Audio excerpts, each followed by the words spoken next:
Veja no ICL Notícias, segunda edição.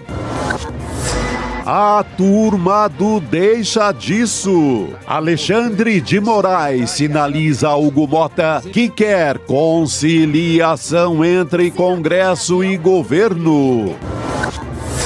Pressão na Faria Lima.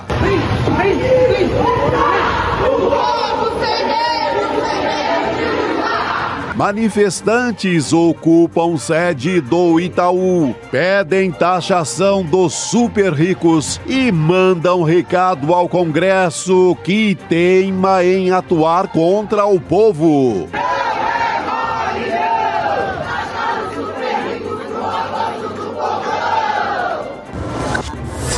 Campanha Cristina Kirchner livre. Em viagem à Argentina para a reunião do Mercosul, Lula visita ex-presidente em prisão domiciliar. O ICL Notícias, segunda edição, está no ar.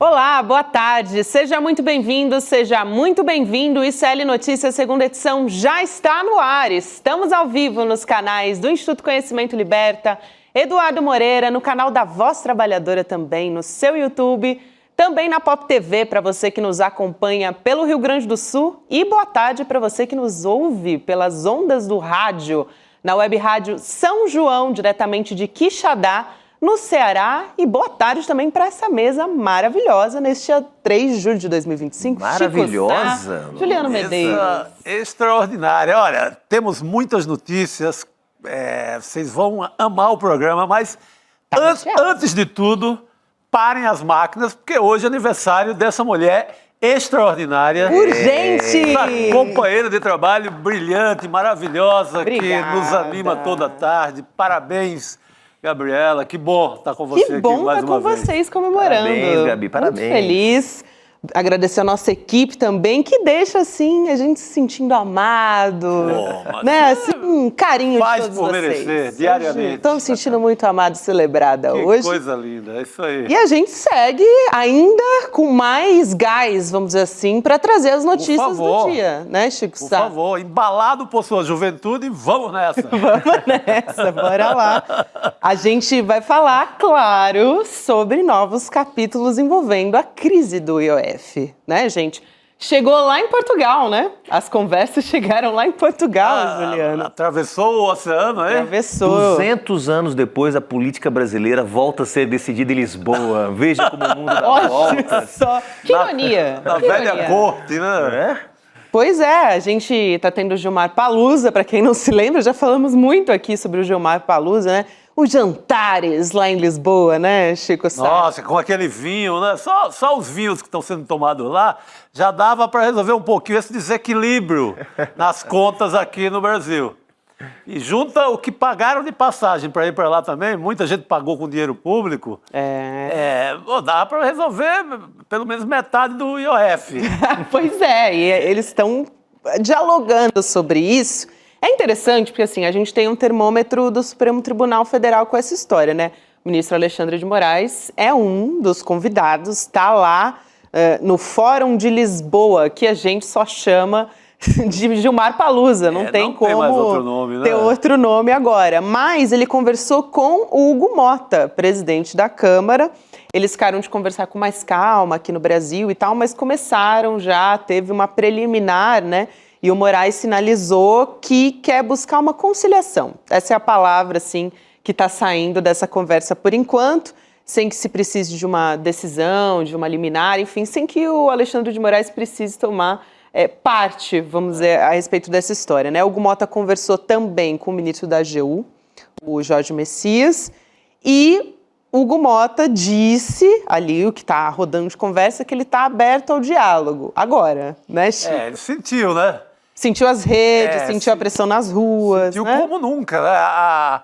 O campo da esquerda ali vinha perdendo um 7-1 eterno em rede social. E pelo menos acordou, né? Com uma causa boa, uma causa justíssima, que é tentar um equilíbrio tributário mínimo no Brasil. Basta eu falei aqui do vinho lá de Portugal, basta o vinho da casa dos super ricos que resolve essa parada. Eles não vão deixar de ser super ricos. Pagar uma coisinha de nada, sabe? Não vai precisar deixar de pedir delivery, né? Não, nem precisa entrar noutros luxos. Basta o vinho diário que eles tomam, já resolve. Mas nem isso, os caras não querem pagar nada. Desde o Brasil começou a cobrar imposto em 1530, com o pau-brasil. A coroa portuguesa pegava 20%, levava para lá e ainda pegava 20% para eles. E desde do imposto do pau-brasil, que rico não paga imposto aqui. Nem do pau-brasil pagou, não vai pagar de nada, nunca. Vão sair para outra vida sem deixar nada. E não é só o imposto direto que não pagam, né? Quer dizer, mesmo aqueles impostos que eles deveriam pagar, muitos deles são desonerados, a palavra mágica, né? Talvez esses sejam até os mais importantes, né, claro, Juliano? porque veja só, a gente está falando aqui eles querem que corte no Bolsa Família, que deve dar o quê hoje? 20 bilhões por ano de despesas para o governo. Benefício de prestação continuada, deve dar mais o quê? Mais uns 30, 40 bilhões.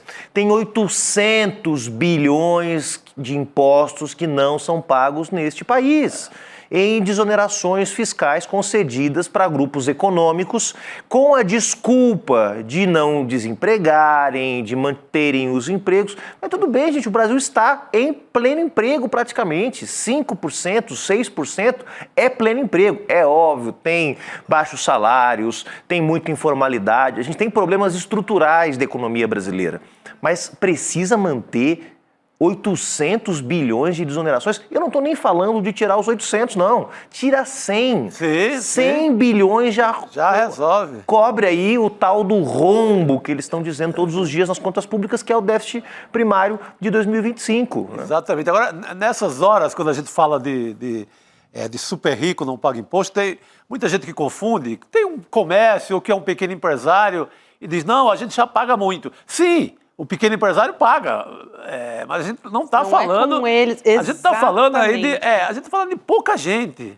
Não somos nós. Talvez na nossa audiência não tenha nem um super rico. Na nossa audiência inteira, que é uma audiência 30 mil Milhares de manhã, de pessoas, 20 mil à tarde. Dias, É difícil encontrar um super rico. Não é assim, não é o comerciante trabalhador, batalhador. Eu volto às confecções do Brás, que eu sempre comprei muito lá. Não é o trabalhador aqui que tem o seu comércio em São Paulo. Não estamos falando desse povo. A Débora Maganha, ela veio em detalhes hoje de manhã e ela chamou a atenção para isso que você está falando, Chico, sobre como as pessoas assistem, principalmente na mídia hegemônica, que bate muito nessa tecla, né, e mascara também. Muitas vezes as pessoas acabam acreditando, a classe média, que a classe média que vai ser afetada. Né? Não vai estar longe disso. A gente está falando para dar um exemplo, sei lá. É muita grana. Os donos da Ambev, os donos das lojas americanas, por aí. É por aí, não é... É daí para cima. Não é comerciante, não é você da classe média, não é... Sabe? São 140 mil pessoas. Vamos colocar em números, 140 mil pessoas. Daria uma cidadezinha pequena do interior. Quem seriam as pessoas beneficiadas que deixariam de pagar imposto, né, até 5 mil reais, Chico? Sim. 40 milhões de pessoas vão ser beneficiadas. É um efeito muito importante, né? Nós estamos falando de 14 mil pagando um pouquinho mais. É um negócio... Bom, o rei do ovo, o tal do sujeito que disse que não conseguia empregar mais ninguém no Brasil porque as pessoas preferiam ganhar Bolsa Família do que ter emprego, esse imbecil, só esse sujeito captou no mercado, ao longo dos últimos anos, 100 bilhões de reais para investimento nas suas empresas. Sendo desses 100 bilhões, uma parte, inclusive, via BNDES, via Banco Nacional de Desenvolvimento Econômico e Social. Então, nós estamos falando de valores, gente, que a gente não tem nem como... Não tem como mensurar. Entendeu? A gente não tem o... Então, não é palatável para gente. Não é, por isso que eu digo que talvez na nossa audiência inteira... Claro, ninguém consegue... A não ser por uma curiosidade lá, de repente um bilionário... vou olhar os caras do ICL aí, o que é que eles estão falando mal da gente hoje. Leu o livro do Chico Sá, falou, pô, Chico Sá... O cara lá da XP que diz, vou ficar de olho porque os caras estão falando mal de banqueiro todo dia. Mas não tem na nossa audiência, não tem na sua vizinhança, talvez não tenha na sua cidade do interior. esse super rico que vai ser taxado, que deve ser taxado. A maioria das cidades Não é o cara que tem um carrão na sua vizinhança que acha que é rico. Não estamos falando desse extrato, é lá em cima. Parte considerável nem mora no Brasil, parte considerável está ganhando dinheiro no sistema financeiro. Ou seja, claro, a gente pensa naquele grande capitalista, está pensando num cara que tem uma fábrica, etc. Não é nem esse cara. Não é. De banco, o cara que tem uma metalúrgica... o cara que tem uma metalúrgica que ganha a vida ali trabalhando mesmo para fazer. Não é o comerciante, não é o dono da padaria, pães e doces aí da sua esquina, não é. Porque confundem muito. Eu acho que a grande batalha de comunicação hoje é essa. Porque muita gente fala, mas mais imposto pra gente. Não é para você. É porque a desigualdade no Brasil é muito profunda, né, Chico? Então quem está na base ali do salário mínimo olha para essa pessoa muitas vezes que está ganhando 20 mil, que é um salário, assim, para o padrão do Brasil, um salário alto, mas ela não está mensurando que não é nem assim a pontinha da unha do pé, não passa por aí, desses bilionários. O que a gente está falando é coisa de fortuna. O mais ilustrativo desse debate todo, para mim, Gabi, assim, em termos desse monte de número que a gente joga, é um número. As bets que não produzem um parafuso, que não produzem riqueza material concreta, as bets que ganham dinheiro muitas vezes em cima do vício de pessoas, não é todo mundo que é viciado em jogo, a gente sabe, mas tem pessoas que vão ser prejudicadas na sua saúde mental por conta das bets. As bets pagam 12% de imposto de renda. 12%. E qualquer professor em meio de carreira, qualquer policial militar com mais de 5 anos de carreira, já está pagando 27,5% de imposto de renda. Mais que o dobro do que paga uma bet. É um negócio inaceitável. E as bets ficaram sem pagar nada até quase agora. Agora. Sim. Porque elas entraram ali, aproveitaram o vampirão, o governo do Temer, entraram ali, se firmaram com o Bolsonaro e nunca pagaram R$1. E saíram surfando tranquilamente da CPI das bets, né? Saíram na boa. Escaparam. Eu queria aproveitar esse nosso tema aqui para falar dessa manifestação, né, que aconteceu em São Paulo, na Faria Lima. Uma manifestação, assim, simbolicamente muito forte. As imagens a gente está trazendo aqui a manchete, né? Manifestantes ocupam sede do Itaú, o prédio mais caro do Brasil por taxação dos super ricos, e a gente vai também trazer as imagens. Mas, só para contextualizar aqui um pouco, são manifestantes da Frente do Povo Sem Medo, do Movimento dos Trabalhadores Sem Teto, que ocuparam essa sede do Itaú. Para você que nos acompanha em vídeo, vendo as pessoas subindo ali as escadas, entrando no prédio, uma imagem que realmente é muito forte, né? As pessoas entram correndo, assim, parece uma onda mesmo, uma coisa... traz para mim uma imagem de muita força, né? Esse prédio, ele fica na Faria Lima, ele tem, olha só, uma avaliação em mais de R$1,5 bilhão de reais, por isso que ele é o prédio mais caro do país que a gente está falando aqui. E aí eles estavam com faixas, estavam com cartazes, você está vendo aí na sua tela, estavam pedindo por justiça tributária, taxação, né, de milionários, que eles comecem os milionários a pagar a conta, né, que os mais pobres hoje estão pagando. E também, gente, impossível deixar de falar que isso é um recado muito claro para o Congresso Nacional, para o Centrão. Né, Chico? Uma bela imagem necessária. Aí sim, começamos a falar dos super ricos, os donos do Itaú.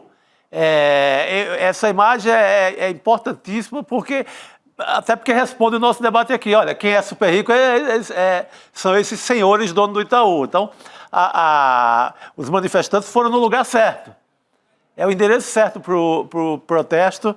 É uma imagem que o Brasil precisa ter todo dia, sabe? É imagem didática e assim, é a imagem da urgência desse debate que a gente está tendo, que as redes sociais estão tendo, que o governo colocou na roda a partir da traição lá do IOF. Bendita traição nesse sentido. Há chifres que vêm para o bem. Esse é o caso. E aqui é interessante, né, Chico? Porque, de alguma forma, está ressignificando o tal do BBB, né? O que a gente chamava de BBB até pouco tempo na política brasileira, né? Era aquela aliança no Congresso Nacional entre a turma da bala, ou seja, as bancadas mais reacionárias da Câmara dos Deputados, aumento de pena, coronel fulano, sargento Beltrano, essa onda de bolsonaristas que se elegeu. Depois a bancada do boi, que era o agronegócio, agronegócio, né, a turma do agro, e a bancada da Bíblia, que até não acho um bom nome esse, mas que é a bancada fundamentalista evangélica, né? Sim. Então, o BBB aqui está sendo ressignificado, porque agora o BBB é banco, bet e bilionário. Os 3 Bs que tem que ser taxados no Brasil. Banco, bet e bilionário. O bilionário no imposto de renda, os bancos pagando mais imposto da dinheirama que ganham. Banco é o seguinte, Chico, sabe? Banco você tem um dinheirinho, você tem guardado seus muitos livros vendidos, você coloca esse dinheiro... Meus 10% de direitos autorais, né? Você coloca isso num banco, sabe o que vai acontecer?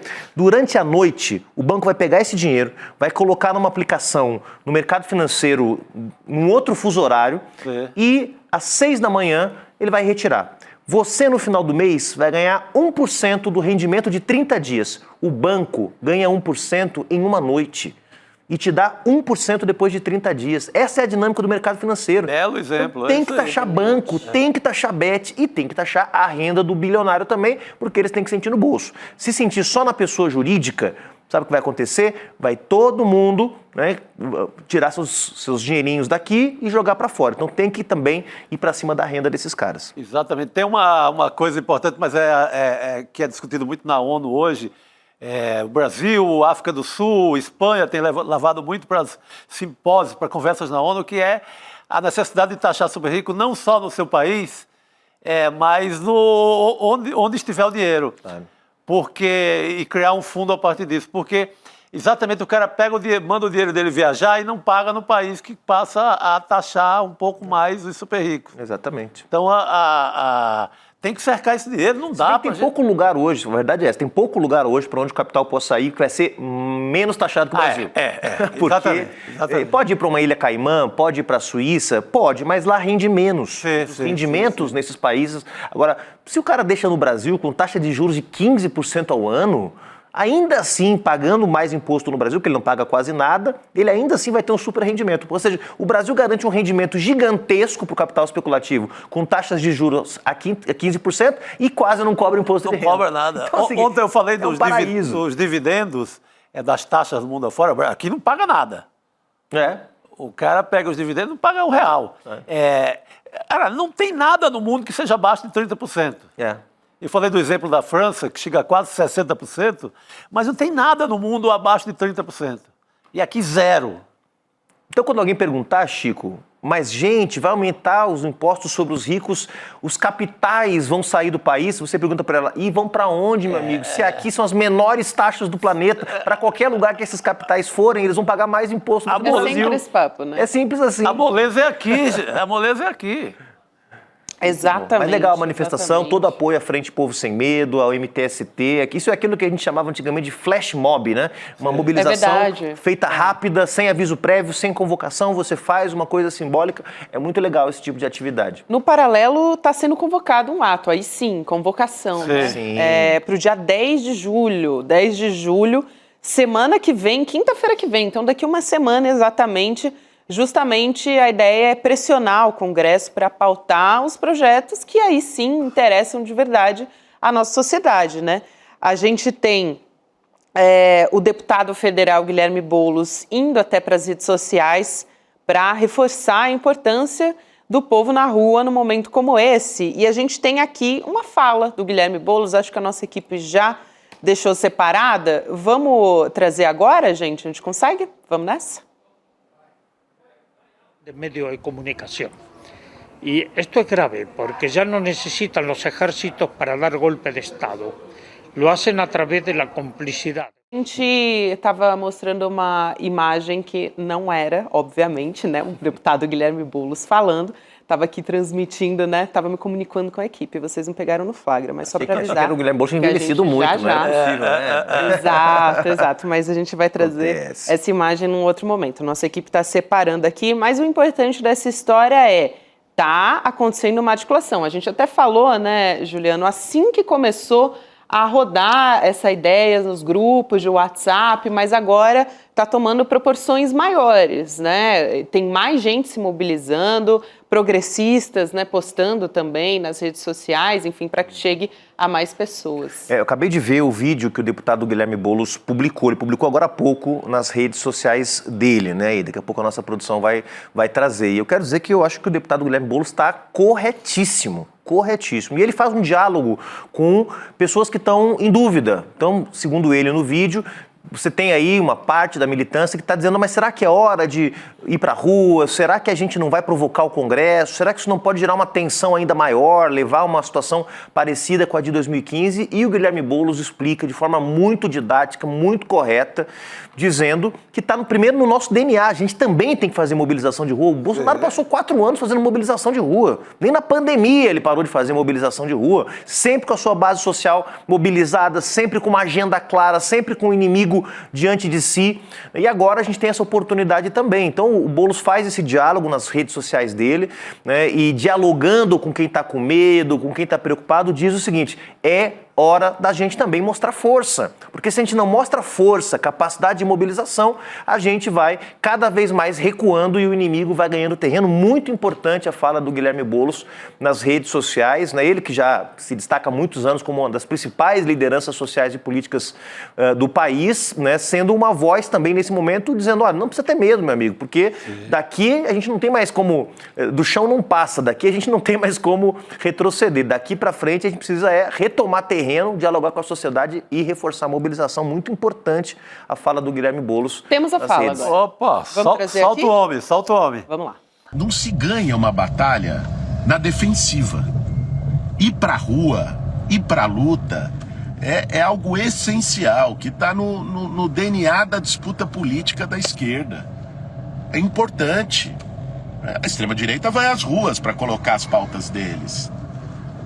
Ir pra rua, travar a disputa não apenas no parlamento, é algo que nós devemos fazer, inclusive, para poder alterar a relação de forças nesse país. Que lá no Congresso a gente sabe que é muito difícil.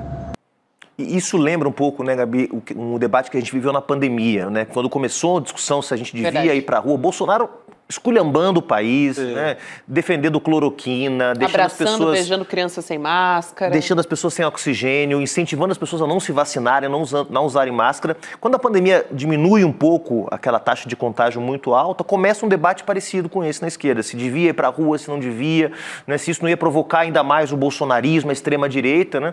E o Boulos foi, naquele momento, também uma voz importante nessa retomada da mobilização, que levou a um fortalecimento da esquerda e a vitória do Lula em 2022. Acho que nesse caso não tem nem discussão. Não, é importantíssimo. Eu sei que tem um certo trauma na esquerda, lá desde dos 20 centavos aqui em São Paulo, que depois a direita, a extrema-direita conseguem sequestrar aquela passeata e vira outra coisa que a gente sabe. Mas a gente tem que curar desse trauma. Chega, né? Curar desse trauma, a pauta é muito viva, a pauta é a desigualdade brasileira, a pauta é o Congresso que atrapalha qualquer ideia de justiça, não só tributária, qualquer ideia de justiça. Então tá na hora de curar esse trauma e ir pra rua. Muito bom. Sabe? E colocar gente mesmo, e levar, mês de férias, leva a estudantada, leva todo mundo, os movimentos sociais, é hora de fazer muito barulho. E o bolsonarismo acabou de botar agora uma manifestação ridícula na rua, né? Exato. 12 mil pessoas. Sim, é hora de superar isso. Vamos botar 30 mil. Superar e reaprender da esquerda, reaprender e ir pra rua. E acho que nos últimos tempos talvez seja o momento mais importante para a esquerda para conseguir retomar justamente essa vontade das pessoas de... É a hora que mais precisa. Vou dizer para vocês, não adianta chamar as pessoas lá na frente quando o Congresso tiver já derrotado e enterrado o governo. Não adianta, entendeu? Eu lembro que tinha um debate lá em 2016, se tinha que botar gente na rua denunciando o golpe da Dilma ou não tinha. Teve uma parte do governo Dilma que considerou que isso era uma provocação ao Congresso, que era possível reverter o impeachment, não chamou mobilizações, e aí só foi ter mobilização quando faltava 2 meses para Dilma cair. E aí era tarde, o leite estava derramado, gente. Então vamos esperar de novo, o Lula está emparedado, desidratado, sem conseguir... promover suas políticas de governo porque o Congresso sequestrou a agenda do país, ou vamos para a rua agora colocar o Congresso no lugar dele, colocar limites ao Congresso Nacional? Eu acho que a hora é essa, mas eu quero ouvir a opinião do Rodrigo Viana, porque esse sim sabe das coisas e está chegando aqui no nosso estúdio. Está chegando aqui para fazer o nosso momento de troca. É o neto do Mujica, viu? Está chegando aí, não é brincadeira. O homem do Uruguai. Seja muito bem-vindo, Rodrigo Viana. Vou lá pegar um casaquinho, porque tá muito hoje. frio aqui, vai lá. Adeus, Obrigada, parabéns, Gabi. Juliana. Valeu, pessoal. querido. Ele tá Obrigado. de volta. E bem. Rodrigo Viana está com a gente também para... Vou deixar, né? A pergunta do Juliano, eu que vou passar a tava bola para ouvindo. você também, claro. Não, acho que tem que fazer a mobilização, né? Tem risco? Tem. Mas o risco de ficar parado é pior. É pior. Concordo. Tem a frase, se não quiser citar nenhum sociólogo, podemos citar a frase do filósofo do futebol Vanderlei Luxemburgo. O medo de ganhar, o medo de perder tira a vontade de ganhar. O medo de perder tira a vontade de ganhar. Então, que medo de perder que é esse? Ah, porque temos que tentar o acordo, porque o Centrão... Gente, eles romperam um acordo. Eles romperam. Já houve o rompimento. Então, é uma espécie de polarização de um lado só no país. Você tem uma polarização de um lado só. O outro lado vai assistir, vai apanhar até quando? Né? Então, tem que reagir. Tem risco? Tem. Mas o risco hoje, o Centrão errou tanto na mão que o risco de ficar parado tornou-se maior do que o risco de reagir. Exatamente. Se eles tivessem agido de maneira mais comedida, talvez o Lula continuasse, a esquerda continuasse paralisada até 2026. Como eles atravessaram a linha vermelha e impuseram uma derrota inesperada e na base da traição, eles mostraram que o risco de ficar parado hoje se tornou gigante. Sim. Então é melhor se mover, é melhor correr o risco de fazer esse enfrentamento. Vai ter reação, eles podem... Já tem gente do Centrão falando de impeachment do Lula. Eu estava falando com um amigo que conhece bem os movimentos sociais e ele falou, se eles vierem com isso, aí o Lula se empodera para 2026. Sim. Aí é rua para valer. Aí é rua pra valer. E o PT tem que perder a vergonha também e sair desse trauma de rua e convocar também. Eu só vejo agora, só tenho visto movimento social e o pessoal. Até o Genuíno falou aqui pra gente, depois da participação dele, que ele foi outro dia a um ato em defesa da Palestina e falou assim, cadê as bandeiras do PT? Sim. Tinha bandeira de um monte de gente, do PT não. Curiosamente, hoje na Argentina tinha bandeira do PT para receber o Lula. Olha só. Tem Paris, Tem teve também Paris. com Lula em Paris. Por que não tem aqui na... Fica parecendo que o PT virou uma espécie de símbolo internacional e não um instrumento de combate porque é a dentro do situação, Brasil. porque é o governo, mas precisa retomar, né? Precisa, retomar. acho que é a hora. Se não for agora... Não, será eu tarde acho que demais. tem que ser a estudantada, torcidas organizadas de São Paulo. A Gaviões da Fiel teve um papel importantíssimo Na pandemia, né? na pandemia, no governo Bolsonaro. E já um pouco depois, no final, na hora do 8 de... um pouco antes da posse do Lula, a torcida organizada de São Paulo, as torcidas organizadas que têm grupos antifascistas são importantíssimas nessa hora. Sim. Os skatistas, que foi um grande exemplo de domingo na Paulista, Sim. ali em contraponto ao bolsonarismo, toda essa gente fazer uma bela manifestação de rua. É isso. Vamos, já que você puxou esse gancho, Rodrigo, eu não posso Da Argentina, né? deixar de passar a palavra para você para falar do presidente Lula ali na Argentina. Tem imagens que a gente vai mostrar aqui, muito simbólicas, né, de um apoio do presidente Lula à ex-presidente Cristina Kirchner. Sim. Aliás, passando por um momento político parecido, né? Muito o parecido com o presidente que o Lula viveu em Curitiba, né? Só que o Lula ficou preso na PF, numa cela da PF, e a Cristina Kirchner está em prisão domiciliar no apartamento dela, num prédio elegante lá de Buenos Aires, mas cercada e imobilizada pela extrema-direita, vítima de lawfare, do mesmo lawfare que atingiu o Lula. A gente aprendeu essa palavra aqui do Lula, lawfare, mas é o uso da justiça para fazer política. E a gente tem imagens aí na tela, quem está só nos ouvindo, a imagem do Lula chegando ao prédio da Cristina e muita gente no entorno gritando, recebendo, saudando o Lula. Muita gente grita o nome dele. O nome do Lula. E é a juventude peronista, a juventude ligada ali a Cristina Kirchner. Depois a gente vai ver, em algum momento aí, Gabi, nós temos na sequência de imagens, aparece inclusive uma bandeira do PT e uma bandeira brasileira também ali para a saudação do Lula. Certamente um núcleo lá de pessoal de esquerda do PT. Olha lá, a bandeira do Brasil levantada. E logo em seguida nós vamos ver também uma bandeira do PT. Mas o grosso da manifestação é de apoiadores da Cristina. Como havia em Curitiba os apoiadores do Lula, aí é o apartamento da Cristina, com esta sacada ali, e essa é uma vizinha com a bandeira da Cristina, que tem, olha, aqui é a bandeira do PT e o bonezinho do MST ali atrás. Assim como o Lula, mesmo no pior momento aqui no Brasil, tinha 30% de apoio, a Cristina tem de 30% a 40% de apoio. a Cristina e os peronistas em geral, esse peronismo mais progressista, né? Então ela segue com muito apoio popular, apesar de estar sendo atacada, imobilizada, impedida, inclusive, de concorrer nas eleições legislativas das quais ela ia participar, Gabi. E acho que você vai mostrar uma outra imagem importante do Lula, né? Depois de se encontrar com a Cristina. Lembrei da Virgínia, né, algo do Corinthians aí também eu vi, viu? Você estava enxergando melhor que eu. Estamos em todos os lugares, Estamos em todos os Rodrigo Viana. O Ricardo alertou aqui. Vai, Corinthians? Vai, Corinthians Não estava sei na pra área onde, mas também. vai. Tudo que é força... É verdade, tá lá o escudo do Corinthians. tudo que é força popular tá aí. Tá lá, poxa. Que também lembra o presidente Lula, Sim, também sim. é corintiano, roxo, né? é isso. Não Então, poderia deixar de dizer. Eu acho que foi uma maneira também de agradar um pouco. Com certeza. E eles sabem muito disso, assim como a gente sabe tudo sobre o futebol argentino, eles sabem tudo sobre. Eles também são, né? Super fanáticos. do futebol. E eu tive ano passado lá na Argentina e sabiam tudo, né, sobre o Lula. Talvez muito mais do que a gente saiba sobre a Eu Cristina. estive na Argentina no momento em que o Lula foi solto. E foi uma comemoração. Eu estava num bar, foi uma comemoração. Eles acompanham mais de perto do que a gente a eles. E eles têm a dimensão, assim, do significado do Lula para todo o continente e tal. Porque talvez o último dessa geração... Não, exagero dizer, o Evo Morales está por aí ainda, né? Mas o Hugo Chávez já não está por aí, o Néstor, que era o companheiro da Cristina, que foi o primeiro desse pessoal, também não está mais aí. Perdemos o Mujica. Perdemos o Mujica, então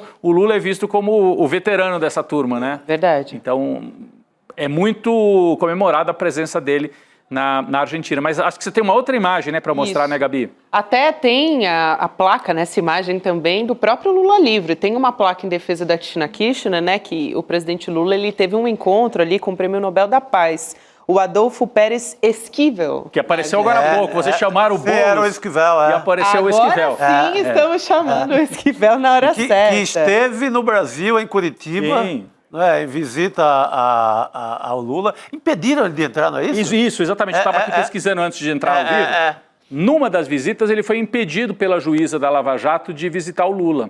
Ele foi a Curitiba, acho que 2 vezes, e numa delas, não está dentro dos parâmetros que eles permitiam a visita de familiares e de advogados, né? Então até tinha gente do PT que era advogado e que podia entrar, né? O Vadir Damus entrava muitas vezes e outros advogados. E o Pérez Esquivel teve lá, discursou no acampamento, mas não pôde visitar o Lula nesse momento. Mas era legal colocar a foto de novo, Gabi, que você já chamou aí na tela. Vamos Se colocar. pudessem colocar aqui pra gente. A placa Cristina Livre do lado da placa, na época, né, do Lula Livre Lula também. Livre. Então, ali, ó, agora a gente tem a imagem. Eu aqui acho pra legal disso, Chico, Gabi. O Lula ontem a gente mostrou na Bahia com a plaquinha taxação para os super ricos. Isso. Hoje é o Lula, Cristina Livre. Então é um Lula que volta para o diálogo com as pautas populares. Sim. E não fica só na negociação, no gabinete. Aquela imagem da Bahia é muito forte. A imagem da Bahia é forte. E aqui retoma simbolicamente aquele Lula combativo, porque aquela foto que está na mão do outro, que está ali ao lado do Lula, eu não consegui identificar quem é esse quarto que aparece na foto. Se puder colocar na tela de novo, pessoal. É esse que está segurando ali, Lula livre, né? Então você tem o Mauro Vieira, que é o ministro brasileiro, o Lula, o Esquivel, e esse que está segurando, não sei se é um personagem conhecido, me desculpem, eu realmente não estou identificando. Mas está segurando aquela placa Lula livre com aquela foto que era do Lula dos anos 70, mas que foi muito usada na campanha Lula livre de 2000 a 2018, 2019, né? Quando o Lula esteve em Curitiba. Então, é simbolicamente uma retomada do Lula combativo. O Lula na Bahia, taxação de super ricos. E essa mesma frase, taxação de super ricos, vai para a manifestação que você mostrou aqui, Gabi, que vocês mostraram e que vocês estão comentando. Povo sem medo. Povo sem medo. Então, é como se o Lula estivesse falando na Bahia e o povo estivesse respondendo aqui no prédio do Itaú. E o Lula... Cristina Livre, lembrando que o ódio é tão grande que já chegaram a botar o Lula na cadeia. Mas o Lula é conciliador. Mesmo sendo conciliador, não é tolerado, porque a direita no Brasil, quando percebe que mesmo um sujeito conciliador, como o Jango também era, o João Goulart era super conciliador, mas a hora que falar agora enfraqueceu, agora vamos pro tudo. Se o Lula piscar, eles derrubam. Então não tem essa dúvida. Então tá na hora de ser combativo, sim. E essa foto para mim ali da Argentina dialoga com esse novo momento também importante para o Brasil. Muito bom. Importantíssimo, Rodrigo. Eu acho que essa sua fala é importante. A gente vai chamar a Heloísa Vilela aqui, mas só para dizer que ali nos bastidores tinha uma ala, né, próxima ao Lula que dizia, não sei se é o momento de ir à Argentina, né, para visitar a Cristina Kirchner, porque tem uma parte ali muito crítica, justamente nesse momento que o Lula talvez esteja querendo retomar um diálogo e tal. Mas resolveu assumir uma posição de enfrentamento. Então, assumindo a posição de retomada, né, talvez, pelo menos do presidente Lula, no próprio partido, né, porque ainda talvez esteja preliminar para a gente falar isso, mas do próprio presidente Lula de retomada, né, desse diálogo e da aliança com o povo nas ruas e também com as pautas que estão ligadas à esquerda, né? Acho que o Lula está sinalizando mais do que a frente ampla não, mas do diálogo, vamos dizer assim, né, como a gente costuma dizer, né, que o Lula é muito conciliador, Sim. Então esse personagem da conciliação está talvez sinalizando que está querendo retomar a agenda mais à esquerda. Havia uma cobrança muito da militância de um governo um pouquinho mais à esquerda, eu acho que começa a acontecer. E muita né? gente não dizendo, é aquela agora virada é a hora. brusca para a esquerda, mas é um começa aceno. a roda dianteira começa a ganhar uma quedinha para o lado para a esquerda. Ele quase que foi obrigado a isso pela circunstância, né? sim. Não foi o Lula que fez a escolha. Não, foi a turma do dinheiro grande mesmo que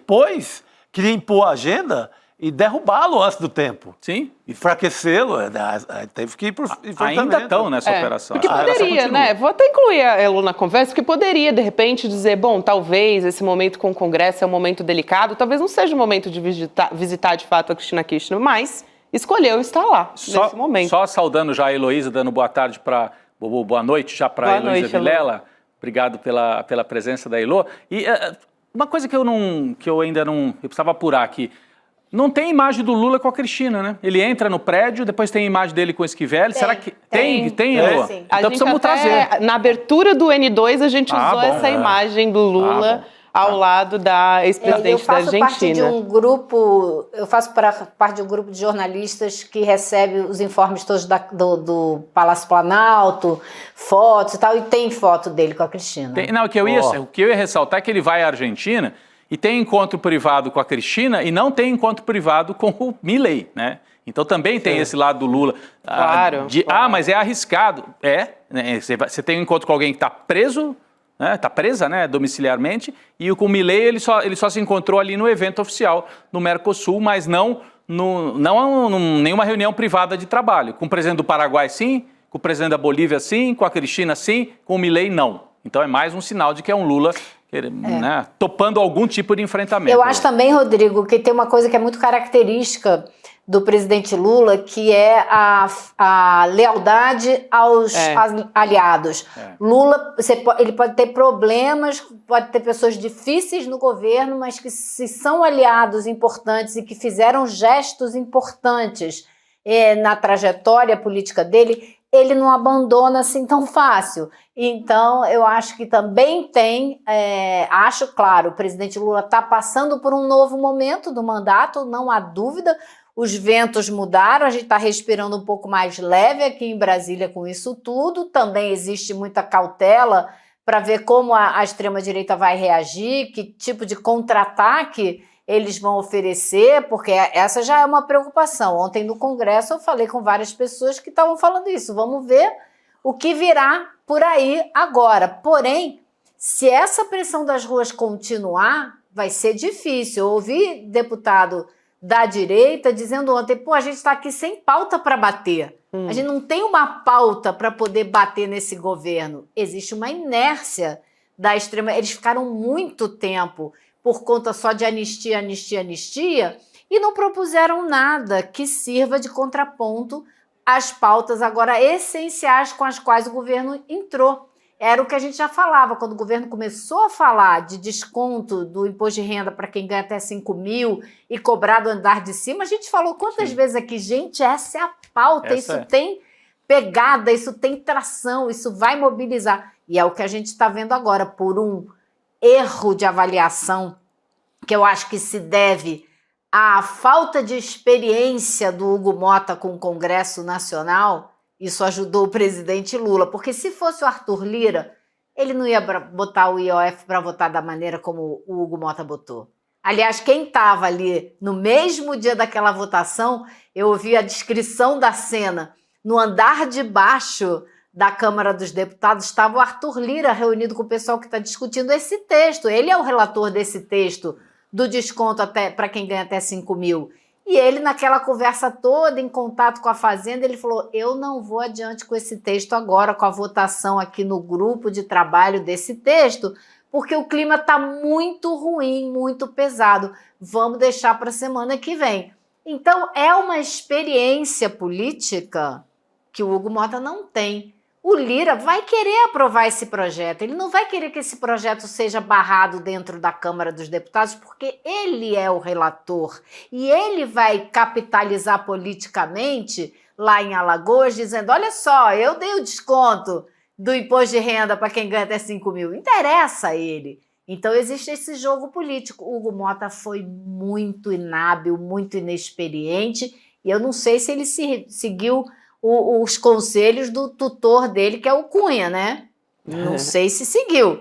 Mas, na hora que a coisa apertou, ele foi pedir ajuda ao Arthur Lira, que hoje já entrou em campo, botando panos quentes, dizendo que é hora de todo mundo dar um passo atrás e tal, vamos conversar. Então, existe todo esse esquema funcionando da turma do deixa disso, dos panos quentes, para continuar o diálogo. É muito bom que isso aconteça, mas é muito bom que o presidente Lula não abandone essa pauta, não abandone essa luta, porque ao dar um pequeno passo, ele quase que destravou o movimento popular, destravou as manifestações. Agora é rua, agora é brigar por essa pauta, agora é ir adiante com esse processo que já está na rua. Então é botar lenha nessa fogueira. Elô, já que você tocou nesse assunto, não posso deixar de trazer aqui o posicionamento, a fala do Arthur Lira lá no Gilmar Palusa, né? Gente, muita gente ficou surpresa, eu e o Chico, a gente comentou antes de começar o programa. Você viu a fala, Chico, do Arthur Lira lá no Gilmar Palusa? Vou trazer aqui porque ele colocou um belo de um pano quente nessa história aí. Ele disse o seguinte... Abre aspas, eu não acho que nós estejamos no momento de embate. Cada um tem as suas atribuições. Penso que esse é o momento de todo mundo dar um passo para trás, se conter e procurar uma saída, porque por trás de tudo tem um país que precisa funcionar. Poxa. Quem te viu e quem te vê, hein? O bombeiro Arthur Lira. Funcionando como bombeiro. Só tá com essa conversinha também porque sentiu o efeito das manifestações. Senão, não tem. Senão estaria no mesmo bonde de enfraquecer o governo Lula, no mesmo bonde do João Dória, mesmo bonde das fintechs, mesmo bonde do Itaú, mesmo bonde do BTG, mesmo bonde da XP, mesmo bonde da Folha de São Paulo, do Estadão, da Veja, do Globo, estava no mesmo bonde. É isso. Posso só, assim... O Chico, eu acho que tem uma coisa que eu acho que a gente tem que notar. O Lira não entra em briga de frente com ninguém. Ele faz um jogo de bastidor, mas ele não faria o que o Hugo Mota fez. Sim, jamais. Sim. E outra coisa, acordo fechado com o governo era cumprido. Ele não desfazia acordo. Isso ele ligava, ele avisava, ele negociava, ele chantageava para ter o acordo, não é isso? E o Hugo Mota tomou uma outra medida, talvez pressionado pela extrema-direita, e ele não soube como responder, talvez. Ou não, porque acreditou que estava com força suficiente para ir para cima do governo. E se deu mal. Acho que ele deve ter aprendido alguma lição aí, né? Ele se entusiasmou com o afeto todo da turma do Dinheiro de São Paulo. Ele estava praticamente morando em São Paulo. Só vivia de jantar em jantar. Tanto que assim que rolou a passada de perna foi... tá até gordinho, tá até mais gordinho de tanto jantar com essa turma da Faria Lima. E de tomar uísque também no gargalo. De tomar uísque no gargalo. Tomar uísque no gargalo, que virou um meme também nessa crise, né? Hugo Mota. Na festa junina. Na festa junina. Festa junina para mim é para tomar quentão, mas tudo bem, quer tomar uísque no gargalo. Agora, só uma informação, Elô, para complementar aquela parte da Cristina Kirchner e do Lula, né? Que o Lula continua lá em Buenos Aires. Aquele que segurava o cartaz Lula livre é o histórico deputado Eduardo Valdez, um deputado justicialista, peronista, muito próximo da Cristina Kirchner. Então, informação da nossa equipe, eu agradeço, Eduardo Valdez. E nós temos a imagem. Isso, eu ia dizer isso. O segundo ponto é esse, que nós temos a imagem, claro, a Ilô já tinha falado. Esse, portanto, é o Eduardo Valdez, um deputado peronista que está segurando o cartaz do Lula livre. E a outra coisa é, temos a imagem de Lula com a Cristina, a fotografia, né, aí do encontro que aconteceu lá no apartamento. O abraço, esse abraço é importante, simbólico. Podiam deixar até um pouquinho mais na tela aí, esse encontro de Lula com a Cristina Kirchner, agora há pouquinho, né? No começo da tarde de hoje, lá em Buenos Aires, Gabi. Isso aí. Elô, também queria falar sobre aquela história, né? Quando houve aquela puxada de tapete, não só no Lula, né? Mas no povo brasileiro, na história do IOF, no paralelo teve a aprovação de ter mais parlamentares, né? O que também gera mais gastos. O Congresso Nacional, segundo mais caro do mundo. A gente tem uma atualização sobre essa história que acaba tendo tudo a ver, né? Porque é um recado. O Centrão diz, não, a gente está preocupado, né, com a questão da gastança e tal, e ao mesmo tempo aprovando um projeto que vai aumentar o número de parlamentares e vai ter mais gastos também. Mas esse projeto de lei, justamente, o presidente Lula, ele deve evitar sancionar o projeto, essa informação que a gente tem, que foi aprovado pela Câmara e pelo Senado também na semana passada, né? E os aliados do presidente Lula, o que eles estão dizendo? Que ele deve não se pronunciar sobre essa história, meio deixar para lá, né, deixar o texto ou ser promulgado pelo Congresso ou até vetar. Aí se vetar, que eu acho que é um negócio, né? Porque é uma medida bastante impopular também, e aí você meio que compra mais um capítulo, vamos dizer assim, na briga. Você deixa mais caro o desgaste para o Congresso. E daí o Congresso vai ter que derrubar o veto do Lula para impor os 18 deputados a mais, né, Elô? O que eu ouvi hoje no Planalto é que a tendência dele não fazer nada. Eles chamam de sancionar... um termo para isso.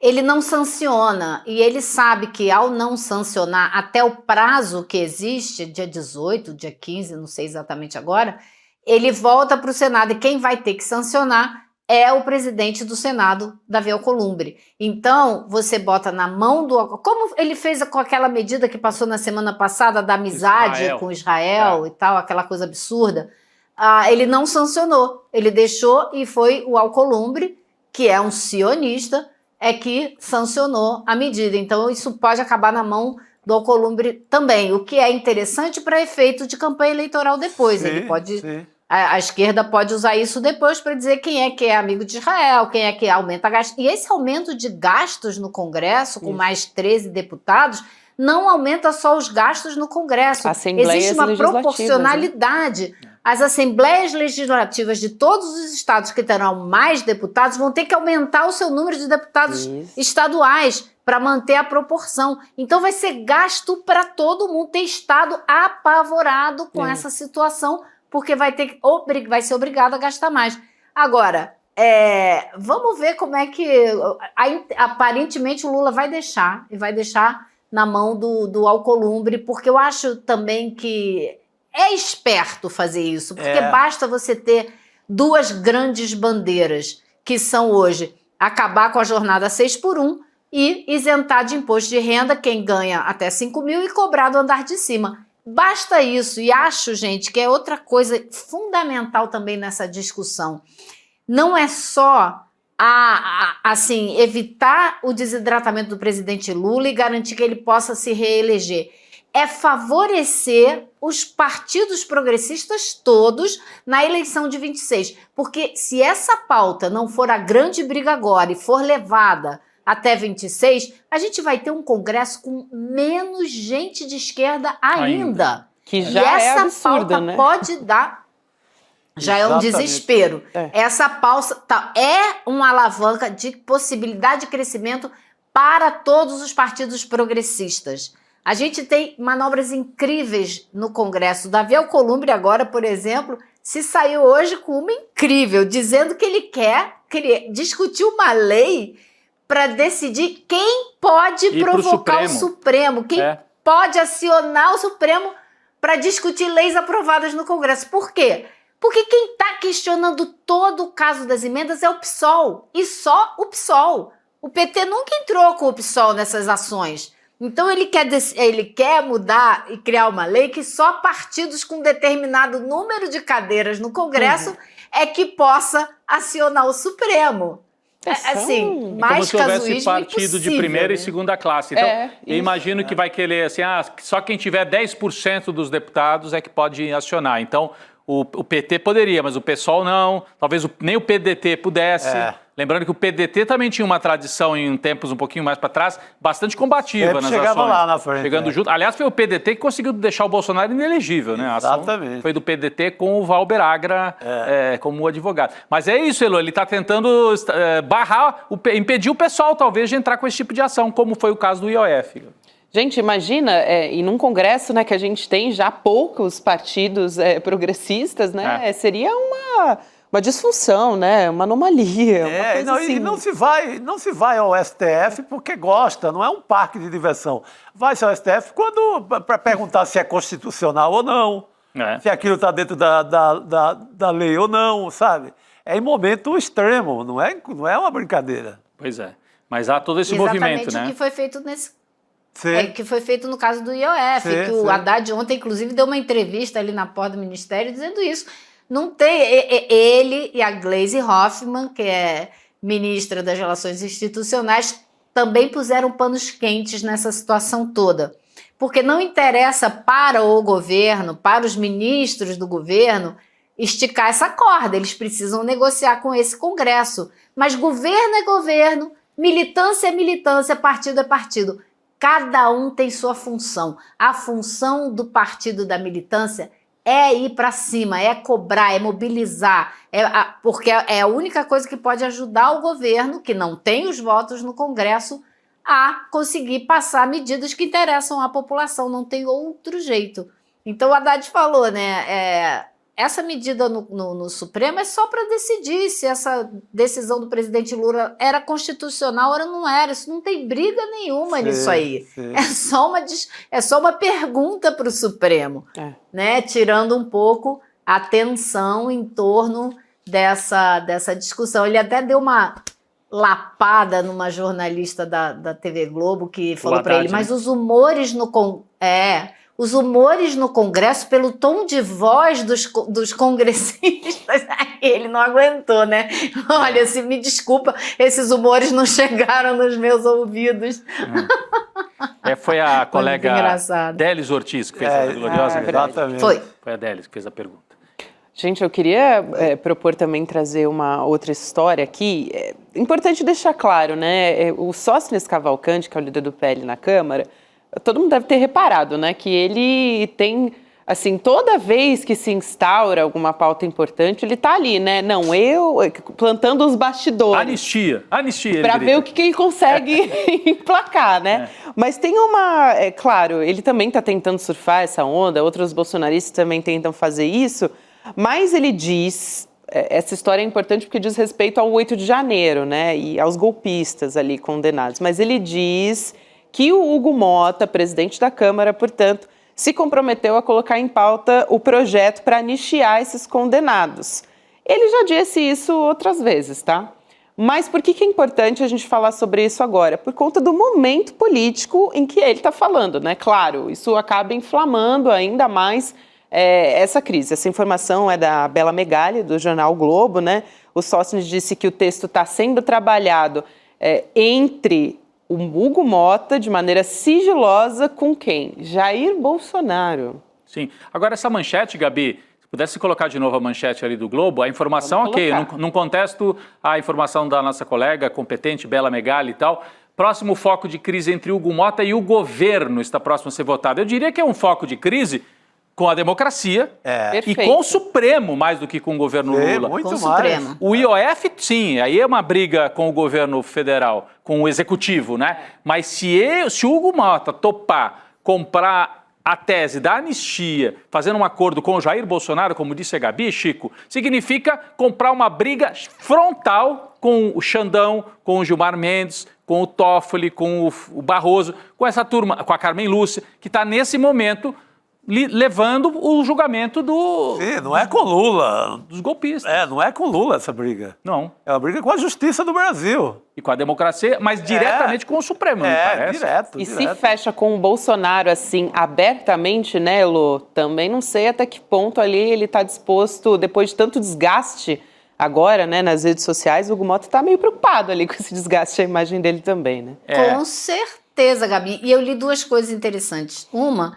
é que, aparentemente, no texto desse projeto, né, ele não fala em anistiar, ele fala em as pessoas que cumpriram pena com uma porcentagem da pena cumprida, elas vão sair, aí elas vão receber a anistia depois de 1/6 da pena cumprida. O que é essa anistia? Ela não ter a ficha suja, ela ficar com a ficha limpa, mas vai cumprir 1/6 da pena. Outra coisa que eu achei interessante foi que o líder do PT, o Lindbergh Faria, publicou um Twitter hoje dizendo: não tem nenhuma nem meia anistia, não tem tipo de anistia alguma para esses golpistas, não se faz anistia para quem atenta contra a democracia, não tem perdão para isso. Então é algo que também a ala progressista do Congresso não vai topar. E eu acho que com o desgaste, como você disse, Gabi, muito bem, o desgaste que o Hugo Mota já está enfrentando hoje na sociedade, não sei se ele vai colocar. Agora, achei esquisitíssimo. Ele pegou do relator, ele pegou da comissão e ele está com a equipe dele e, como vocês dizem, com o Lula e com o Bolsonaro, escrevendo esse texto. Olha que absurdo. Isso tem que estar na mão de um relator, isso não tem que estar com o presidente da casa. Então, eu acho que assim, é mais um passo atrapalhado que ele pode estar dando. Vamos ver, talvez até nem chegue a isso. Pode ser que nem se concretize essa proposta, né? Diante da correlação de forças hoje do Hugo Mota com a sociedade, pode ser que ele desista antes que isso aconteça. Ou então Agora, hoje... Siga, não, por favor. Não, Elô, então ele pega isso ali no pacote de chantagem. Não, eu vou ficar com isso aqui, né? A caneta é minha nesse projeto e eu tenho esse trunfo aqui em negociação com o governo. E com o Supremo, por conta das emendas e por conta do Flávio Dino. É por isso também. Flávio Dino que está botando o olho grande ali fiscalizando a roubalheira das emendas, né? Então você coloca uma pressão que eu acho que se ele quer chantagear o Congresso, ele precisa arrumar uma pauta melhor, porque com essa aí, acho que ele não vai a lugar nenhum. É questão fechada no Supremo a levar até o fim o julgamento dos golpistas e não aliviar para golpista. Eu acho que é muito difícil ele ter esse trunfo na mão, não acho que seja trunfo, não. Mas olha como é que é complexo o quadro institucional no Brasil, né? Você tem 3 poderes e 3 temas gerando tensão ao mesmo tempo. IOF, emendas parlamentares e anistia para os golpistas. Os 3, e o arranjo entre os 3 poderes é diferente para cada um dos 3 temas. No caso do IOF, o Supremo até já mandou dizer que aceita mediar para não haver tanto conflito, né? Conciliar entre o Executivo e o Legislativo. No caso da anistia, como a Elô disse, aí o Supremo diz, não, aí, os caras invadiram e queriam a nossa cabeça, tem que julgar até o fim. Está no meio do julgamento ali. Está no meio do julgamento, seria uma desmoralização. Aí, nesse caso, o Judiciário e o Executivo é que se juntam contra o Legislativo. E no caso das emendas também, tem uma espécie de uma parceria entre o Executivo e o Judiciário para colocar um limite a essa tentativa de implantar um semi-parlamentarismo, um semi-presidencialismo no Brasil, que é o que está em voga. Outro dia o Flávio Dino disse muito bem, né? No mundo existem alguns tipos de sistemas de governo. Presidencialismo, parlamentarismo, semi-presidencialismo e existe o Brasil. O Brasil não é nada disso, é um ornitorrinco. Foi genial essa fala, né? É um ornitorrinco que não é nem animal, nem sei lá o que é esse sistema misto aqui do Brasil. Não é herbívoro, não é carnívoro, não é nada, é tudo ao mesmo tempo, é uma loucura. É isso. É assim, é uma elite se dando bem, a maioria se ferrando, é mais ou menos isso. Falando agora, fala, Elô, depois eu trago outro tema aqui pra gente discutir, vai lá. Você ia falar de INSS? Ia. Então era disso mesmo que eu queria falar. A Elô sempre na frente. Porque... A gente está Não, porque eu queria colocar essa história do INSS dentro dos bons ventos do momento, sabe? Verdade. O governo vive aí um bom momento E hoje o Supremo homologou o acordo para que comece a ser devolvido, comece a ser pago, né, o que foi retirado dos aposentados. E por que eu digo que isso é um bom momento? Né? Porque, gente, isso é histórico. Quando foi a última vez que vocês viram alguém sendo lesado nessa proporção, a quantidade de gente que foi, e o dinheiro ser devolvido em menos de 2 meses? Verdade. Acho que nunca. É isso que vai acontecer agora. Acho que nunca aconteceu. Eu falei com uma pessoa que participou diretamente das negociações que fecharam esse acordo, que disse para mim hoje, eu tô tão feliz, você não pode imaginar, tirei 20 quilos das minhas costas.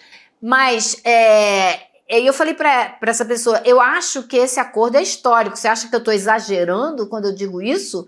Aí ela falou para mim, nem de longe você tá exagerando, isso nunca aconteceu, né? Então, assim, isso vai também deixar muito claro para todo mundo que foi lesado que quem resolveu essa parada foi o governo Lula. E quem botou dinheiro de volta no bolso de quem foi lesado foi o governo Lula, porque isso vai começar a ser pago agora. E importante, não vai né, ser Lô? daqui a Na um folha ano. de pagamento, né? Não precisa de ação judicial. Na folha de Sim, cada... Não sim. precisa fazer nada.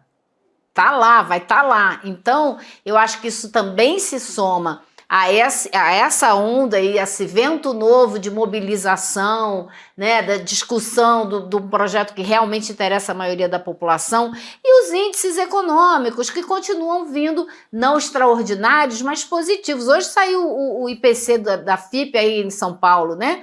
Houve uma queda de 0,66% do preço dos alimentos, que era o grande vilão do momento. Então, Exato. você vai somando uma coisa aqui, outra coisa ali, é um momento que eu espero que o governo segure para si essa bandeira, não abandone e que a mobilização continue. Quinta-feira é um dia importante, essa manifestação em São Paulo é importantíssima, Importantíssimo. que espero eu para dar o pontapé inicial numa série de mobilizações que precisam ficar muito fortes daqui para frente. E eu acho que tá se carimbando assim no Congresso, nesses líderes da direita, a ideia de advogado dos ricos no Brasil.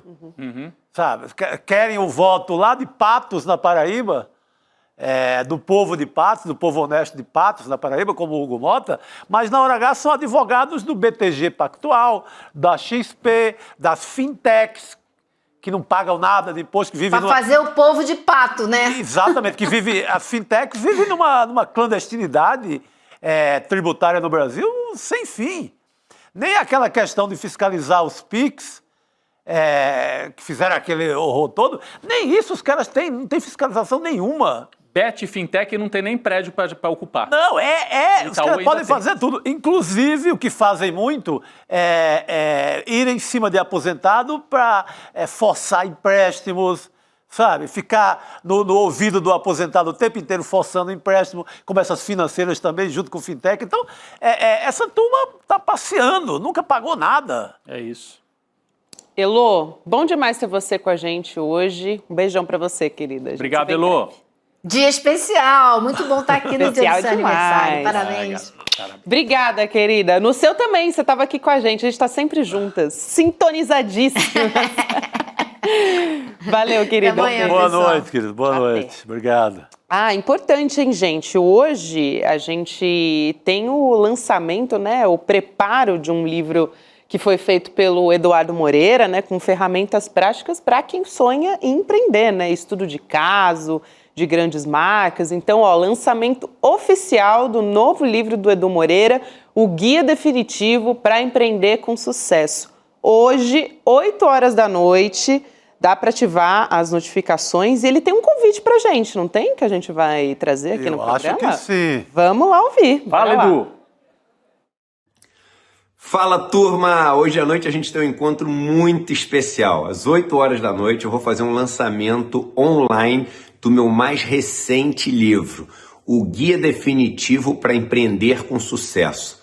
Vocês sabem, né, que eu sou um empreendedor em série. Já abri várias empresas na vida, muitas que deram até bastante errado e outras que deram muito certo.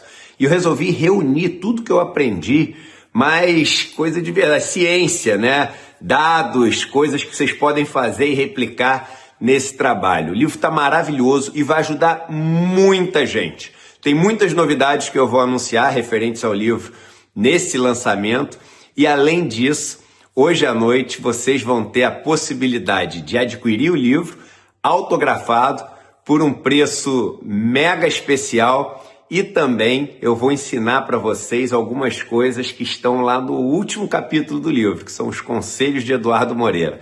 Uma noite mega especial e que eu conto com todo mundo junto para a gente poder celebrar. 13º livro, caramba, que alegria, gente. Cada livro que nasce a gente sabe que é uma história que fica aí para sempre. De noite a gente se vê, um abraço.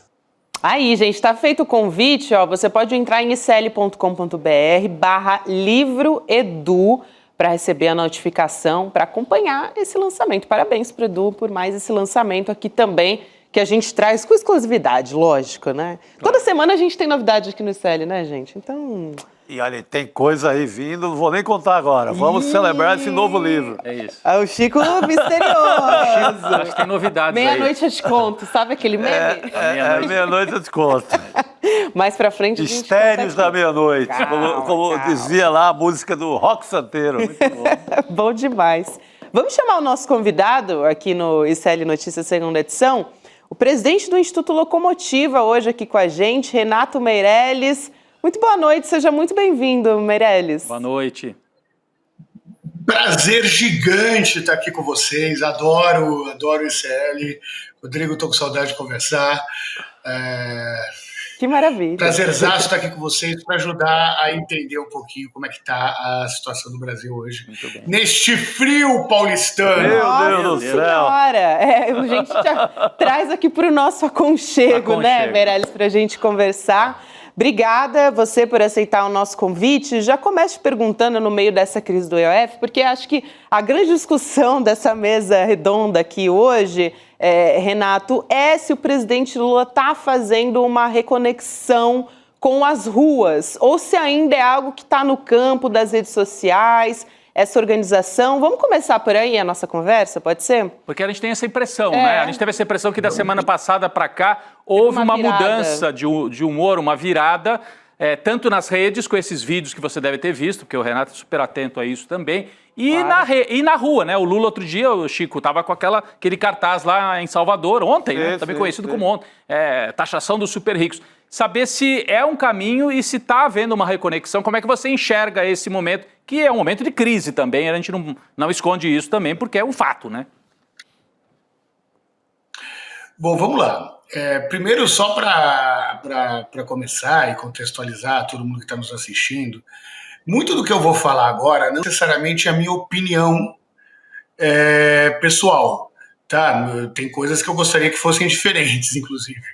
Mas é o que a gente tem observado aí nas pesquisas. Então, enxerguem que esse cara que está aqui é só um tradutor das séries de pesquisas que nós temos feito aqui no Instituto Locomotiva. A primeira coisa é que é um passo importante para uma reconexão com a base, sim, mas eu queria voltar um pouco no tempo, entender o porquê que isso está acontecendo. Quem era o Collor? O Collor era o caçador de marajás. O Fernando Henrique tinha um inimigo que era combater a inflação. Lula 1, combate à fome. Lula 2, combate à pobreza e à desigualdade. Dilma, educação, Pronatec, patati patatá, continuidade do governo Lula. Bolsonaro, a bandeira e o inimigo era o combate à corrupção. E o Lula 3? Não tinha inimigo. O Lula 3 simplesmente não tinha inimigo. Então, essa lógica do BBB é dar um inimigo para o governo. Porque quando você não tem um inimigo, o inimigo é você. Simples assim. Se você não é capaz de mobilizar, o inimigo é você. E até então, o governo não tinha um inimigo. A lógica do BBB, até como marca, é algo bastante eficiente nesse processo, tá? Então, só para a gente entender que do ponto de vista da estratégia eleitoral, é algo que faz sentido. Faz sentido também por quê? Porque ao mesmo jeito que você tem uma classe média alta ressentida aí com os programas sociais, achando que elas que estão... O carinha do Renegade, né? Ele tem certeza que vai ser rico um dia, o carinha do Renegade, e que se ficar super rico vai ser taxado. Ou a herança do apartamento da Coab da avó dele vai ser algo que vai fazer com que seja taxado. Mas tudo bem, né? Essa lógica aí emergente da prosperidade e tudo mais. Cara, essa lógica serve para vender curso, né? Várias pessoas prosperaram e empreenderam vendendo cursos para as pessoas. Mas vamos lá, voltando. Então, elas são muito ressentidas com os programas sociais, porque acham que estão pagando essa conta. E a galera que fala que o Bolsa Família tira emprego, os caras não querem trabalhar para receber R$600, essa história toda que a gente está cansado de saber que não está muito baseado na realidade, mas está presente aí no imaginário das pessoas. Quando onde o Lula perdeu? O Lula perdeu onde não podia perder voto, que era na baixa renda. Sim. Que era nos brasileiros de até 2 salários mínimos. Uhum. E esses brasileiros também têm ressentimento com relação aos ricos e aos super ricos. Tem ressentimento com racismo, tem ressentimento quando são humilhados por um segurança de shopping center para proteger as ricas. Tem ressentimento por ter que bater cartão de ponto para a nota que foi mal no Uber. Essas pessoas... ao enxergarem essa narrativa do nós contra eles do governo, ela também se sente conectada com uma razão de existir e passa a enxergar nos ricos a razão para não estar vivendo a vida que elas gostariam de viver. Então, esse é um processo político, que você arranja um inimigo de um lado, que é os super ricos, e do outro lado, consegue voltar, aglutinar esse ressentimento com as pessoas e falar, taxar os super ricos é uma forma de anular o apelido taxado também. Então, eu estou falando aqui como pesquisador e como estrategista, tá? Sem juízo de valor. O Renato Pessoa acha ruim contribuir para a polarização do país. A última coisa que a gente precisava era para a polarização do país. Acho mesmo, sinceramente, eu acho ruim. Agora, do ponto de vista de estratégia política, na política real, é o que sobrou ao governo para voltar a estar no jogo. E por que é importante voltar a estar no jogo nesse momento? Porque é nesse ano que se definem as alianças políticas, as alianças eleitorais. E com o governo com uma popularidade lá embaixo, o custo, o valor dessas alianças custa muito mais caro. É diferente do que se a popularidade cresce para o governo. Então, eu só tentei resumir um pouquinho, quanto que essa estratégia faz sentido do ponto de vista eleitoral e quando faz com que o governo saia das cordas. Então, sim, o Lula está saindo das cordas, e sair das cordas é resolver o que foi, a meu ver, e pelas pesquisas que nós estamos vendo, o principal erro do governo Lula 3, que é não ter o Lula. Qual que é a grande diferença? O governo Lula 1 tinha o Lula como protagonista do governo. O governo Lula 2 tinha o Lula como protagonista do governo. O governo Lula 3, o Lula sumiu da articulação política do Congresso, sumiu da quantidade de entrevistas, sumiu das viagens do Brasil. Então, o governo Lula, sem o Lula, que é o principal ativo do país, que é muito maior do que o Partido dos Trabalhadores, perde força. Então, essa reconexão tem a ver também com uma disposição maior do presidente Lula ocupar um espaço que fez aí com que ele fosse reeleito. Fosse para o seu terceiro mandato. Muito bem, Chico. Não, é muito interessante, né? Porque você tem um Lula muito com a imagem de líder mundial, discutindo o sul global e um pouco distante de Quixeramobim, digamos assim, né? Uhum. Então, isso que o Renato coloca é muito interessante. Acho que esse tema é suficiente para devolver o Lula a massa, devolver o Lula a um consumidor de baixa renda, devolver o Lula a quem ganha até 2 salários mínimos. Esse tema da justiça tributária, ele é fácil de ser ensinado, Renato? Porque eu temo também um pouco, porque muito o carinha do Jeep lá, ele acha que pode ser taxado mais na frente, mas às vezes o cara não tem nem o Jeep e acha que o imposto vai pegar todo mundo, que é um governo taxador. É fácil explicar isso para a população? Vai ser fácil o Lula ganhar essa batalha na comunicação? Ô Chico, desculpa só... Por favor. Não, porque me parece que... Mas ele não tem saída. Então, vai lá. não é fácil porque é um tema completo. Então, por exemplo, falar justiça tributária ainda é um tema muito distante. Você acha justo que quem tem mais pague mais e quem tem menos pague menos? Acho. Você acha justo você pagar o IPVA do seu carro e o rico não ter IPVA para o jatinho? Boa. São temas muito concretos. Sim. A tradução tem que ser uma tradução direta para essas pessoas, Chico. E acho que o governo está caminhando com isso. Agora, de novo, é o Lula. É o Lula, não é ninguém. Quando o ministro Sidônio foi falar, não, agora vai resolver o problema da comunicação. O problema nunca foi só comunicação. O problema é não ter o presidente. Não tem jeito. A única pessoa que pode recuperar o governo Lula se chama Luiz Inácio Lula da Silva. Esse cara, que foi 2 vezes presidente da República, que saiu do interior de Pernambuco, veio para São Paulo, perdeu uma série de eleições, depois passou a ganhar, elegeu uma sucessora que não era fácil de ser eleita. Foi preso na cadeia, colocou o Haddad no segundo turno de uma eleição presidencial, saiu da cadeia, foi candidato a presidente e ganhou do incumbente. Vamos pensar que reeleição foi feita para reeleger. O Lula ganhou do incumbente.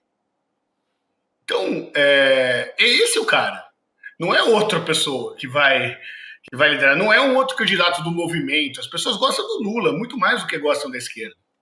Então, se o Lula não está, a chance de ganhar é muito menor. Pergunta que eu faço deve ficar essa história, né? O Lula tem chance, não tem chance. Eu tenho sido um dos poucos analistas que fala que o Lula é favorito para o processo da reeleição. E que ele só perde no limite para ele, nessa situação. Agora, ele tem que entrar no jogo, ele não entrou no jogo. É o que eu falo assim, cara, respeita alguém. Vamos pensar a camisa brasileira. A seleção tá uma porcaria. Mas não tem uma outra seleção no mundo que não trema quando vê a camisa canarinho. Mesmo a nossa seleção estando ruim. Tipo, respeita o velho, cara. A capacidade que esse sujeito que respeita. Eu não acho que por si só tá isso, mas essa lógica de que a popularidade está baixa, não vai recuperar, não tem chance de recuperar. Amigo, a política é uma ciência humana, não é uma ciência usada. Exato. Isso não para em pé, né? Então, Renato. só forçando a barra aqui para dizer, para deixar claro que o Lula está voltando para o jogo. Essa coisa dos super ricos faz com que ele volte para as cordas. A outra que volta é o fim do 6x1. Então, que ele tem que se apropriar disso, porque daí ele vai falar entre o cara de 2 a 5, né? Mais claramente. O cara do 2 a 5, ele tem que fazer para o empreendedor, que tem a ver com leasing para motorista de Uber, tem que ser para simplificação do MEI, incentivo de microcrédito, né? E ele tem que ser radicalmente contrário à jornada 6x1, coisa que o PT, inclusive, demorou para... Imagina, o PT há 40 anos defende redução da jornada. Aí é uma deputada do PSOL, que pena o Juliano não está aqui com a gente, falei isso para ele. Estava agora há pouco. Você tem um amigo querido, irmão, mas assim, tem vai uma deputada do PSOL falando, não é bem isso, eu não sei se é redução da jornada. Falei, amigo, há 40 anos você briga por redução da jornada, você vai ser contra o 6x1 porque achou um negócio? Porque aí eu quero ver, Chico, por exemplo, o Nicolas fazer um vídeo contra a jornada 6x1. Aquele vídeo, fundo preto, aquela coisa. Então, a vantagem, a gente viu a pesquisa da Quest, a dificuldade que existe na relação com o Congresso Nacional. Agora, a taxação dos bilionários e o fim da jornada 6x1 deixa a direita na defensiva. Deixa a direita na defensiva. Perfeito. Porque as pessoas falam, não, o Brasil é um país conservador, um país de direita. Só se você considerar que costumes é a única coisa que faz alguém ser de direita ou de esquerda. Porque do ponto de vista econômico e do ponto de vista de visão de Estado, o Brasil está muito mais à esquerda. Interessante. Vai defender Estado mínimo na favela. Vai defender Estado mínimo. Eles vão falar, o Estado mínimo é aqui, vem me visitar. Aqui o Estado não tem nem o monopólio da força. Esse discurso da direita, quando é tangibilizado, ele perde força. Então o que o governo Lula precisa é forçar a barra para aprovação dessas medidas. O Congresso não vai passar, tá bom. Se não passar, eles vão ter que ter o ônus de não passar. Deixa o prejuízo para os caras. né? O Lula tem uma bandeira. Então, cara, tô sendo prático aqui, tô sendo muito fiel. Eu acho que é melhor a polarização? Não acho, mas é o que o Lula tem hoje. E aí, toda vez que o PT teve sucesso nos processos eleitorais até a última eleição, é quando o território da campanha estava na economia e na função do Estado. Toda vez que vai para um debate de costumes, o PT perde. A esquerda perde. Por quê? Porque o povo quer que o Estado participe da economia. O povo quer subsídio para o gás. O povo quer ProUni. O povo quer Minha Casa Minha Vida. Quer o gás para todos. Essas coisas que a direita fala, tira o dinheiro da onde, filho? Não é do mais pobre. É isso que o Lula está falando. Se alguém tem que pagar a conta, não pode ser mais pobre. Qual que é o risco? O risco é correr o risco de ter o estelionato. Aliás, outra coisa, o governo não tinha chance de fazer o contrário. Porque quando o PT prometeu que quem ia pagar o pato ia ser os mais ricos, que foi na reeleição da Dilma, e aí ela fez uma virada, deu no impeachment. Agora, Renato, então, só para lembrar, nessa sua lógica... Tem que ter uma coerência da proposta econômica. Eu não vi. Não, eu digo o seguinte, nessa tua lógica, que para mim faz todo sentido, de acordo com bastante coisa do que você está falando, e acho que quem está nos acompanhando aqui também, né? Você está iluminando pontos assim, de maneira muito didática. Se o Lula escolher realmente esse caminho, e parece que é o único, né, para garantir sair das cordas e virar o jogo e ganhar 2026, não vai poder ganhar e depois colocar o Joaquim Levy, como aconteceu lá no começo da Dilma II. Aí você tem que imaginar que é um Lula para fazer embate político, inclusive depois de ganhar a eleição, né? Tem que ver, será que Lula e o esquema político do PT estão preparados para isso? Ou vão ter que ir? Porque se não forem, vão ser derrotados. É isso que você está dizendo para a gente, né? Quer dizer, se ganhar com esse discurso, depois tem que seguir confrontando, né? Só avisar o Renato Meirelles que a gente está no nosso minutinho final aqui, só para não deixar de desculpa, tá, minutinho final, aqui. Tá bom. E nesse sentido, eu acho que o PT aprendeu com o que foi o processo da Dilma. E daí tem a primeira frase do Haddad quando assumiu o ministério é colocar o pobre no orçamento e o rico no imposto de renda. Estamos cumprindo isso. Quando a gente vai falar muito para o mercado de investimento, só antes de acabar, eles falam, não, porque o Haddad tinha que fazer isso, aquilo. Eu falei, meu amigo, existe uma coisa que se chama democracia. Este projeto econômico perdeu a eleição.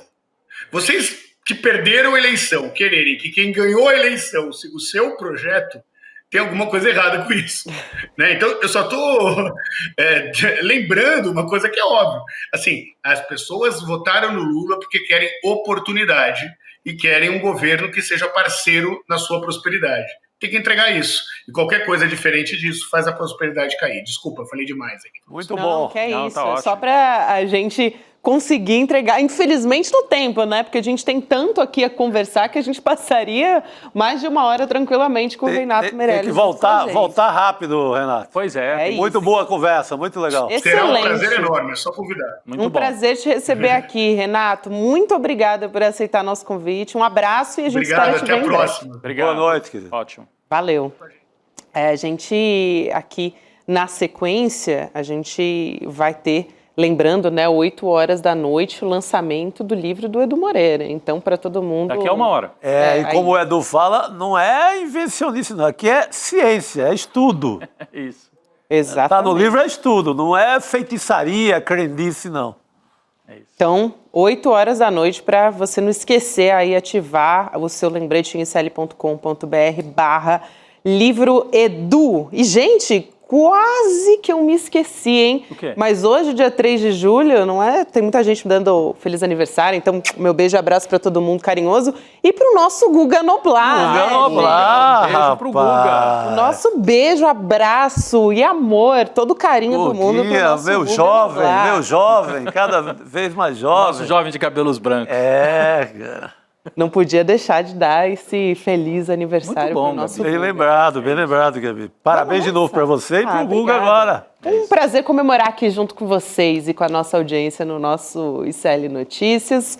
Vamos nessa, que amanhã a gente está de volta. Mais um dia recheado de novidade aí na nossa política, no nosso Brasil afora. Valeu. Bom Rodrigo, demais. Chico, boa noite para todo mundo que nos acompanhou. Obrigada pelas mensagens e vamos nessa. Até amanhã. Até amanhã. Fala, turma! Hoje à noite a gente tem um encontro muito especial. Às 8 horas da noite eu vou fazer um lançamento online do meu mais recente livro, O Guia Definitivo para Empreender com Sucesso. Vocês sabem, né, que eu sou um empreendedor em série. Já abri várias empresas na vida, muitas que deram até bastante errado e outras que deram muito certo.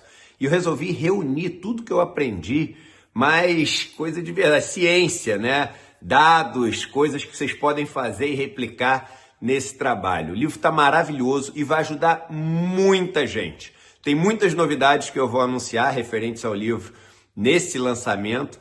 E além disso, hoje à noite vocês vão ter a possibilidade de adquirir o livro autografado por um preço mega especial. E também eu vou ensinar para vocês algumas coisas que estão lá no último capítulo do livro, que são os conselhos de Eduardo Moreira. Uma noite mega especial e que eu conto com todo mundo junto para a gente poder celebrar. 13º livro, caramba, que alegria, gente. Cada livro que nasce a gente sabe que é uma história que fica aí para sempre. De noite a gente se vê, um abraço. Olha só, eu aqui no reino dos livros. Há mais de 150 anos, o poeta Castro Alves recomendava: bendito que semeia livros, livros a mancheia. O livro caindo na alma é germe que faz a palma, é chuva que faz o mar do conhecimento, o conhecimento que liberta. ICL, Instituto Conhecimento Liberta. E agora a gente tem uma lojinha de livros para você, livros a mancheia. Livros de alta qualidade que te ajudam a pensar. Venha buscar os nossos livros agora, abrindo a nossa lojinha de livros, souicl.com.br. Vamos pegar os livros a mancheia.